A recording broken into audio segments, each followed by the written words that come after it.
கிண்ணறன் கம்புடன் யாவருமே மகர தேசத்தில் மாமன்னன் ஜராசந்தன் என்றார். யாவரும் பலரி கலரி சிதறி ஒரு லட்சம் கிடையாது. இருந்தாலும் எனக்கு முன்னதாக வரக்கூடிய பாவலனை காணவில்லை. பார்க்கலாம்.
இந்த பெயரோடு இந்த உலகத்தையே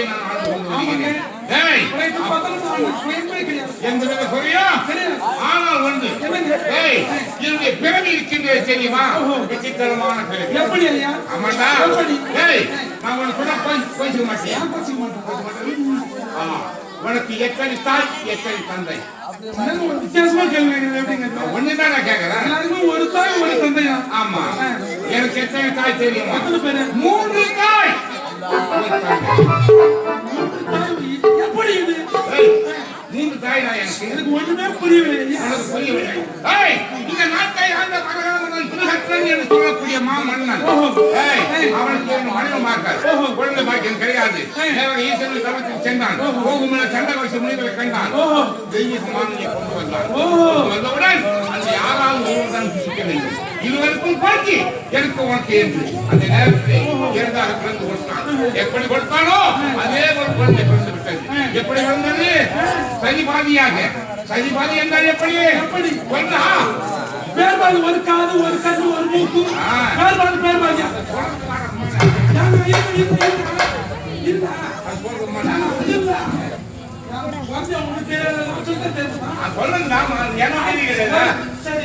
மக்களுக்கு தெரியும். கால் ஒண்ணு கை ஒண்ணு. கால் ஒண்ணு கை ஒண்ணு. சொல்லு. சொல்றா சொல்றா சொல்றா.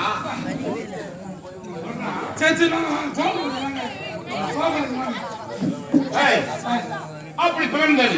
பார்த்தான் கை கேட்டது வாய் கேட்டவில்லை. ஈசா அந்த காவல்காரன் தான் பண்ண மாதிரி அவன் கையில கொடுத்து யாராவது செய்யறான்னு சொல்லிவிட்டான். அவன் என்ன செய்தான்? அதாவது நகரத்து வாயிலுடைய நாகாசங்களை வீச்சு விட்டு சென்று விட்டான். அந்நேரத்திலே அங்கே நடந்து இன்னும் அடிக்கலாம். அன்னை ஆதிபரால் சரஜாதி நாட்டை வந்து ஆலயத்தை நோக்கி செல்லும் பொழுது நரமாடகி சேரும். ஆமா கையில் எடுத்து பார்த்தா ஆஹா பிரபுதேவா இது உன் படைப்பா இருக்கின்றது என்று தன் கருத்தில் எடுத்தார். எடுத்து ஊட்டிக்கொண்டு குவா குவா குவா குவா குழந்தை கொட்டிக்கொண்டு உயிர் வந்து விட்டது. அந்த அம்முடைய கலப்பட்ட அம்மா என்று கத்தி ஆனால் பார்த்தா கட்ட பொருள் அனைத்தும் மகத மன்னன் கொடுத்தான், ஆளாக்கினான், அவன் வளர்ந்தான். இப்ப நாட்டின் மன்னனாக இருக்கின்றான். அப்பேற்பட்ட குழந்தையை நீ பார்த்திருக்கின்றாயா? நீ பார்க்கணும் தெரியாது. நீ பார்க்கணும். அந்த குழந்தை யார் தெரியுமா?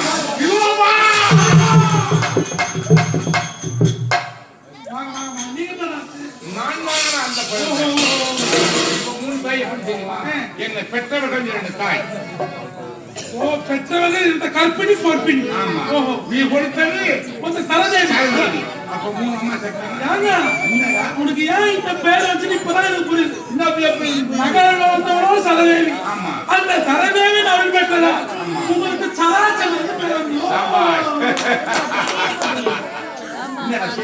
ஒரு புகழ். இந்த நாட்டை ஆண்டு கொண்டு வருகிறது மகன தேசம் அல்லது கிரிவல சாபுரி என்று அழைப்பார்கள். அது ஏன் பட்ட பெயர் சுற்றிலும் மலைகள் சூழ்ந்திருப்பதால் கிரிவல சாபுரி என்றும் மகளை சார்பால் மகள மன்னன் என்றும் பெற்று இந்த உலகப்பால் ஆண்டு கொண்டு வருகிறேன். என் மனதிலே ஒரு எண்ணம் என்ன தேவியின் அருளால் உயிர் பெற்ற இந்த ஜராசந்தன் இந்த மகத தேசம் மட்டும் ஏன் இந்த உலகத்தையே ஆள வேண்டும். உலகத்தை என்ன செய்ய வேண்டும் தெரியுமா? எனக்கு உயிர் படுத்தாலே அந்த ஆதிவாசி சரதேவி அந்த அம்மனை வழிபட்டு அன்னையிட்ட வரத்தை பெறப் போகிறேன். அதனால் கொண்டாட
சொன்னாய். இருந்தாலும் உன் முகத்தை பார்க்கும் போது ஏதோ பரிவர்த்தது போல் காட்சியளிக்கிறது. முகமாற்றம் ஐயே தங்கள் அருளால் தீர்ப்பட்டவன் இந்த ஜனசங்கர். உண்மைதான். அம்மா நான் சொல்லியோடு திருப்தியோடு புகழோடு வாழ வேண்டுமா வேணாமா? கண்டிப்பாக என்னால் உயிர் பெற்ற என் பிள்ளை சிறப்போடு வாழ வேண்டும். ஆம் தாயே. ஆம், அதற்காகத்தான் தங்களை தமிழிலிருந்து அழைத்தேன். அப்படியா? ஏன் தெரியுமா? நான் அப்படி புகழோடு வாழ வேண்டும் என்றால் எனக்கு நீங்கள் ஒரே ஒரு வரம் தர வேண்டும். வர வேண்டும். ஆமாமா. என்னால் உயிர் பெற்ற வண்டி என் நலன் உனக்கு எப்பொழுதும் இருக்கும். ஏன் மனத்தில் ஒரு காசை விட்டது? இது தாயே, வரம் பெற்றால்தான் உறவோடு வாழ முடியும். அதனால் என் நம்பிக்கை. ஆமாம் அந்த தாயே. ஆத்மாக நம்பிக்கை இல்லை. சரி, என்ன வர வேண்டும்? ஆமா தாயே, நான் கேட்கும் வரம்.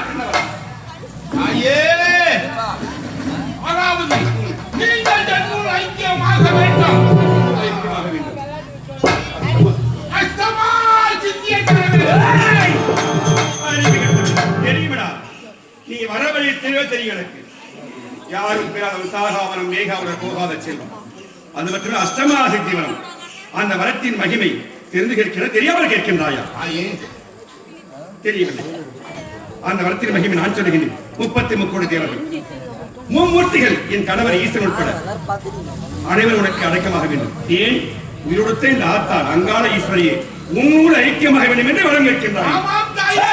அம்மா அம்மா, உயிரோடு ஆத்தானே ஐக்கியமாக வேண்டும் என்று வரம் கேட்கின்றாய். ஒரு காலம் அவ்வாறு கொடுக்க முடியாது. வேறு வரம் கேள் தருகிறேன். தாயே, அம்மா, நான் வாழ வேண்டும் என்றால் நல்ல வரம் தான் வேண்டும் தாயே. கொடுக்க முடியாது. கொடுக்க முடியாது என்றால் அம்மா தாயே, நீங்கள் கொடுத்த உயிர் இது. ஆமா, உங்களால் நான் வாழ்கிறேன். அப்படியானால் நீங்கள் இந்த வரம் இல்லை என்றால் நீங்கள் கொடுத்த உயிர் எனக்கு இருக்காங்க. தங்கள் பாதத்திலே என் உயிரை விட்டீர்கள் தாயே. தாயி, கொடுத்தால் வரத்தை கொடுங்கள். இல்லை என்றால் உங்களால் உயிர் பெற்ற நான் அந்த உயிர் எனக்கு தேவையில்லை. நீங்களே எடுத்துக் கொள்ளுங்கள். நான் கொடுத்த உயிரை இழக்க பார்க்கிறேன். ஏன்?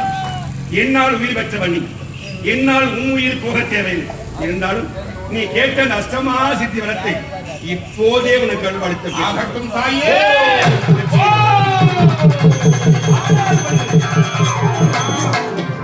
இந்த கிராம விவகாரமே இருக்குது. உண்மைதான். இந்த உலகத்தில் தமிழ் அகராயிலே இந்த ஒரு வார்த்தைக்கு அநேக மட்டங்கள். கண்டிப்பாக ஆனால் என்றால் ஆயிரம் ஆயிரம் வார்த்தைகள் உண்டு.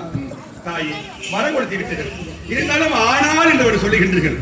இந்த வரம் உனக்கு சித்தியாக வேண்டால் நீ எனக்கு ஒரு யாகம் ஒன்று செய்ய வேண்டும். யாகமா? உண்மை. அம்மா தாயே, என்ன யாகம்? நரமேத யாகம், நரபலிகள் கொடுக்க வேண்டும்.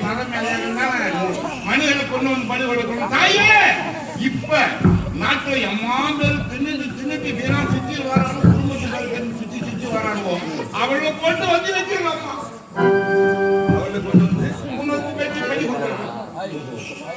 ஊரை சுத்தி வரானோ, ஊரை சுற்றி வர கொண்டை கொண்டு எனக்கு வழியில போறேன். ஆமா. வேண்டாம். ஊரை சுற்றி வந்தாலும் பொறுப்போடு கண்டிப்பா ஒரு நாள் மாறுவான். அவன் என்னால் உருவாக்கப்பட்ட பிள்ளைகள். ஆமா. அப்படிப்பட்ட பிள்ளை கூட எனக்கு பலி கொடுக்கிறாயா? நான் அப்படிப்பட்ட எப்படி? நான் ஒரு கேட்கும் நரபலியே வேறு. அது மொத்தம் 100. எனக்கு 100 நரபலி கொடுக்க வேண்டும். எப்பேற்பட்ட பலி தாயே? எப்படி தெரியுமா? அந்த 100 நரபலிகளும் ஒவ்வொரு நாட்டையும் ஆளக்கூடிய மணி முடித்தரித்த மன்னனாக இருக்க வேண்டும். ஆமா. அப்படிப்பட்ட வழிகளை கொண்டு வந்து கொடுத்தால் அப்போது நீ கேட்ட அஷ்டமா சித்தி வரம், அந்த வரம் உனக்கு சித்தையாகும். அந்த 100 நரபலிகள் ஒரு நரபலி குறைந்தாலும் சரி, நான் உன்னை பலியாக ஏற்றுக்கொள்கிறேன். அம்மா தாயே, இன்னும் 48 தினங்களுக்குள்ளாக நீங்கள் சொல்கின்ற அந்த நரமேத யாகத்தை செய்ய கடமைப்பட்டிருக்கின்ற தாயே, அந்த யாகத்தை செய்கின்றேன். கண்டிப்பா. தாயே, அம்மா, வேற ஒண்ணும் இல்ல. நீங்கள் இந்த கட்டளை, அதாவது 100 மன்னரை கொண்டு வந்து உங்களுக்கு பலி கொடுக்கணும். நான் உண்மை, அது சாதாரண விஷயம் கிடையாது. இருந்தாலும் அப்பேற்பட்ட காரியத்தை செய்ய வேண்டும் என்றால் தங்களுடைய அனுகிரகம், தங்களுடைய ஆசி எனக்கு வேண்டும். அதனால் அப்படியா சக்தி அம்மா, நான் கேட்கும் 100 நரபலிகள் கொடுக்க வேண்டும் என்றால் என்னுடைய அனுகிரகம் கொடுக்க வேண்டும். கவலை வேண்டாம். கண்டிப்பாக எப்போது 100 மன்னர்கள் மறவாது. 100 முடிவிழந்த மன்னர்கள் கண்டிப்பாக தருகிறேன். தடங்கெல்லாம் தானியெல்லாம் உடம்பெல்லாம் சனம் கொடுக்க வேண்டிய உள்ளம் படைக்க வேண்டும். அருமையான உள்ளம் படைத்த அழகான புண்ணிய கஷேத்திரம் கும்பலாப்பாளையம். அழகான அங்காளம்மன் மீது பேரை சொல்லி அங்காளம்மனுக்காக 3 வெள்ளைகள் 100 ரூபாய் 300 ரூபாய் அன்பு காணிக்க வழங்கியிருக்கார்கள். அன்பு காணிக்க வழங்கிய அத்தனை அன்பு உள்ளவர்களும் நோயற்ற வாழ்வில் குறைவு அற்ற செல்வமாக நோய் நொடி இல்லாமல் தீர்காயுஷ் பெற்று வாழ வேண்டும் என்றும் இனிமையான வேளையில் அம்பாளை வேண்டிக் கொள்கிறேன். வாழ்க வளமுடன். நமச்சிவாயம். நமோ நாராயணா. ஓம் சிவாய நமः.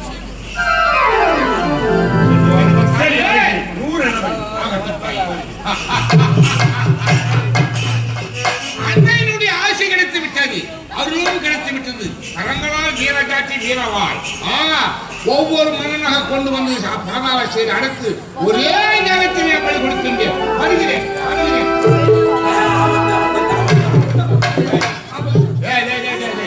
அவசரமாக சொல்கிறாயே, நான் இப்ப எப்ப அன்னையின் அருள் எனக்காவது ஆபத்தாவது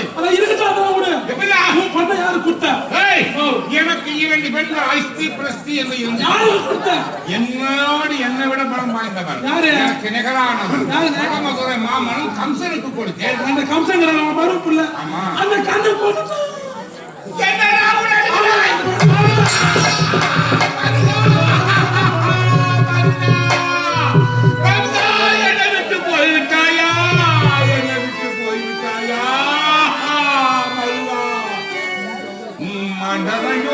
என்னை விட்டு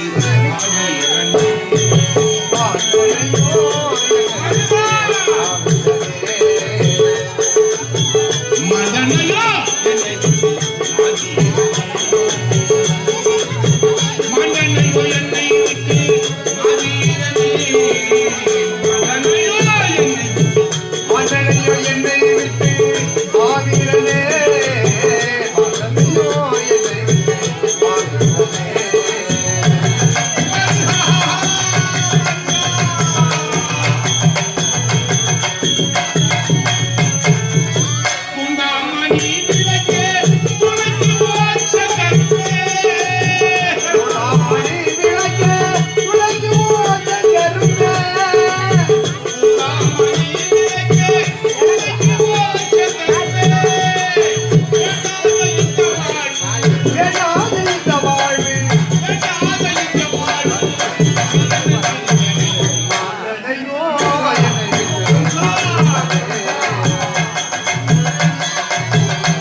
மருகனை கொண்டு என் பிள்ளைகளின் தாலி அறுத்து விட்டான். பழிக்கு பழி, ரத்தத்துக்கு ரத்தம், கொலைக்கு கொலை. கண்டிப்பா என்னுடைய பிள்ளைகளின் தாலி அறுத்தானே அவன் கொண்டாடி தாலி அதற்காக இப்போது நம்முடைய 4 வகை சேனையோடு